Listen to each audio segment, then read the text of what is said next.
Hello, good morning, good afternoon, good evening from wherever you're watching me. My name is Jesse and I am an international student from Kenya. I was born and raised in Kenya and currently I'm pursuing my master's degree in the United States of America and I'm almost in my final year at Grand Valley State University. So first I'm going to take this opportunity to thank all of you who have joined me in this session, and is a continuation of my last session that I did, and I really promise that I will come and expound on some of the things that I was talking about. So I hope that you're all doing well. If this is your first time that you're engaging with me in this space, I just want to welcome you and say thank you very much for your time and your support. Here we talk mostly about education and how you can be able to move from your country, from wherever you are, and go and study and pursue your dreams in a different country or abroad. Yeah, there are so many things that international students go through, and just as a way of breaking them down and making the process seamless by availing information that I personally go through, some of the experiences that I go through, and some of the experiences of other students that I've had privilege to interview in this space. I am so much humbled to have you all. So thank you very much. In our previous episode, we were talking about some of the risk that international students have to go to leave their countries and go in foreign countries just to pursue their dreams. And in the near future, God willing, big things are coming, and I believe that I will be able to give my full overview of some of the things that international students have to go through to be able to achieve their goals. Living in a foreign country away from your home and your family, it sometimes can be very hard, but with God's grace, we are doing it. So today, wherever I am, you can see it's sunny today, but we're experiencing bad weather, bad air condition as a result of the wildfires from the neighboring country, that is Canada. There has been a series of more than 200 wildfires in Canada that is uncontrollable, that has actually made this part of the United States to experience bad air condition, and especially from where we are, because we're very close to Canada. I think it's around 3 hours drive from here to enter to the borders of Canada. So we're experiencing that, and I hope that wherever you are, you're having a good time and you're taking care of yourself. So in my previous video, I remember somebody asked me, as an international student, are you able to work? And I think I responded partially by saying, yes, you're allowed to work, and sometimes you're not allowed. And I will start by, and that's the main thing for this video today. So how or on what conditions are you allowed to work? In what terms are you allowed to work as an international student? So that for you who are there, maybe having a vision to come and study, especially in the United States, you have a clear understanding of what I'm talking about. So when you come here as a student, you come with a type of visa called F1 visa. F1 visa allows you only to come and study, and by extension you can work on campus. To work on campus means you get a job that is a temporal job within the campus, and you can earn some money. Most of these jobs are very underpaid because if you compare to working outside, there's no even a comparison to that. will be working at a rate of around $10 an hour, which translates to, for example, in Kenyan shilling, around 1,200 shillings, Kenyan shillings. Yeah, so it's not like a very nice job that you can say, okay, I'm so comfortable with working on campus. But as per the law of the country, you're only allowed to work on campus. That means it is illegal for you to go and work outside campus while you're still on F1 visa and you're still on session. I want you to get that one very clear. You will please bear with me because I'm recording this outside, so there might be some background noises, but I hope that you'll be able to understand and get the main points.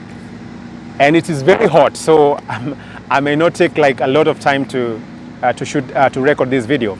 So there are two other ways that you are allowed to work, because when you get an F1 visa or you're admitted to a school, you're given I-20. And I said there are so many types of visas. There are J visas, there are H1 visas, there are F visas. There are so many visas. You can just go online and check. As I said, one of the main challenges that international students face is the issue of funding. So if you don't get a GA and you don't have a student loan and you don't have a scholarship, then it's going to be very hard for you. And you must be having very deep pockets for you to be able to come and study here. Now, let's say you don't have all those things. You're only left at the mercies of finding a job on campus. So you're legally allowed to work on campus. Now, when you're on session, for example, the program that I'm taking, because I'm doing data science and analytics, I believe that, I'm not sure whether all programs has this, but for my program and for STEM program, that is STEM programs, you're allowed to go and work outside on a program. It's kind of it's coursework. It's called a CPT. Yeah, in my previous video, I mentioned about CPT and OPT, which is the main thing that I want to talk about today. So how do you work on CPT basis?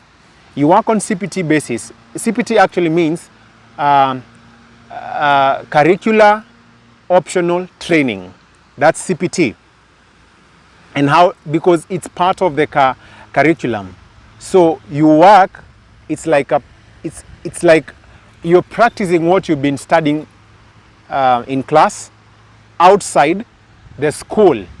So the school will give you permission to go and practice. It's kind of like an attachment or an internship.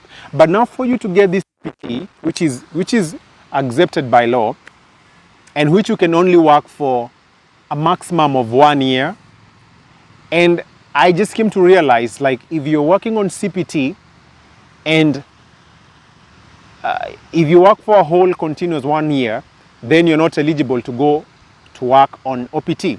So, but now before we come to that, so how do you get a CPT? So you to get a CPT, you have to get a company that is willing to hire you as an intern or to take you as an intern. So this company has to give you a job offer letter.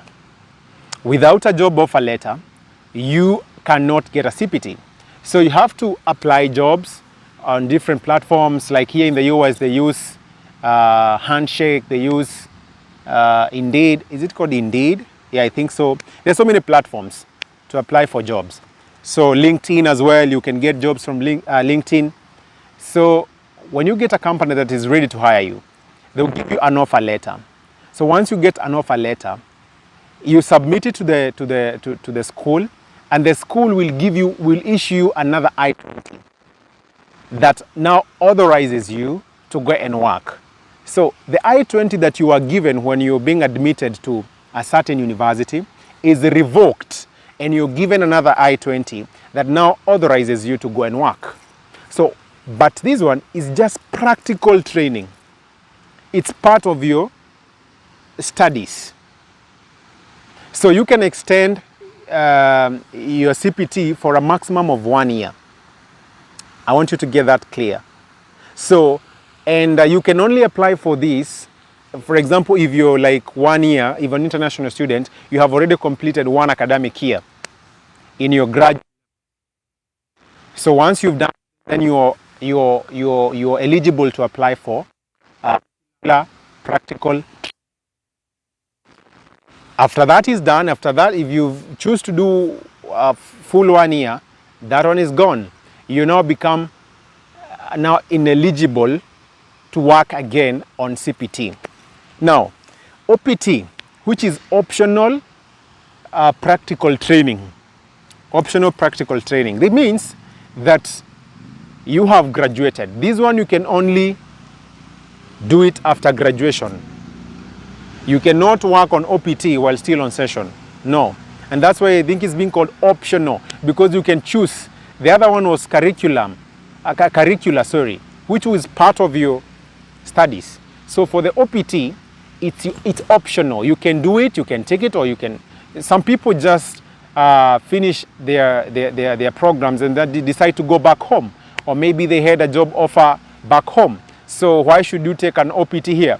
But if you want to practice maybe the skills that you've been studying here in the US, you would choose to go for OPT. Like for STEM programs in the US, you can work on OPT for a maximum of, I think, 3 years. Yeah, a maximum of 3 years. So, and this one is after graduation. And this one depends with the country that you are from. Because I believe for my case, for Kenyans, if you're on STEM program, your visa is I think a maximum of 5 years. So if you're 5 years, it's 2 years for your graduate levels and then 3 years for OPT if you choose to take that optional training. Now, once you do that, you need an authorization. It is called, I think, ACD. Authorization, I can't remember well exactly the names, but it's called ACD.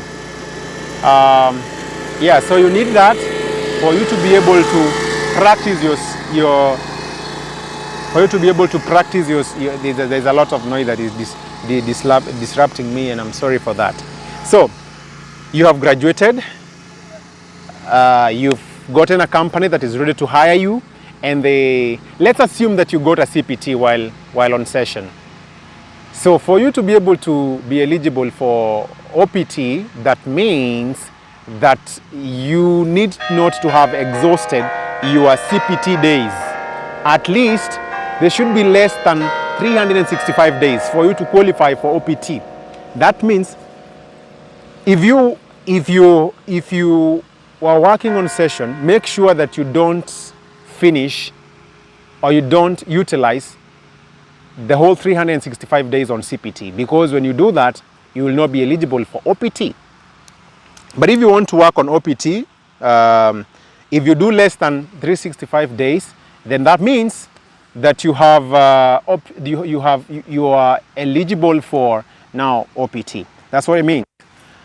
So you have to get a job. You have to get a job offer as well from the company, and then they have to give you that document. It's called ACD, I think so.